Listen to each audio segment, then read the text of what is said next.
হিন্দু জ্যোতিষশাস্ত্রে শনি মহারাজ হলেন নবগ্রহের অন্যতম এবং পরম ন্যায় বিচারের দেবতা।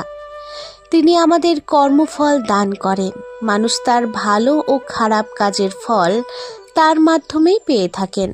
তবে চলুন আজ শনি মহারাজের কথা বলি। তবে বলবো, ভিডিওটি ভালো লাগলে চ্যানেলটিকে সাবস্ক্রাইব করে পাশে থাকবেন।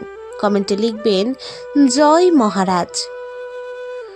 পৌরাণিক কাহিনী থেকে পাওয়া তথ্য অনুসারে জানা যায়, গ্রহরাজ শনি দেবতা সূর্যদেব ও তার দ্বিতীয় স্ত্রী ছায়াদেবীর পুত্র, যে কারণে শনি মহারাজকে ছায়াপুত্রও বলা হয়।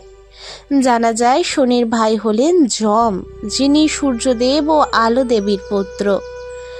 ব্রহ্মবৈবর্ত পুরাণে কথিত আছে, একদা শনিদেবের স্ত্রী ধামিনী দেবী সুন্দর বেশভূষা পরে তার সামনে এলে ধ্যানমগ্ন শনিদেব সেদিকে খেয়াল না করায় ধামিনী দেবী শনিদেবকে অভিশাপ দেন, আমার দিকে তুমি ফিরেও চাইলে না, এরপর থেকে যার দিকে চাইবে সেই ভস্ম হয়ে যাবে। নবগ্রহের মধ্যে শনি এমন গ্রহ যার প্রভাব থেকে কেউ বাঁচতে পারেনি। এমন ব্যক্তি খুঁজে পাবেন না যে শনি মহারাজকে ভয় পায় না।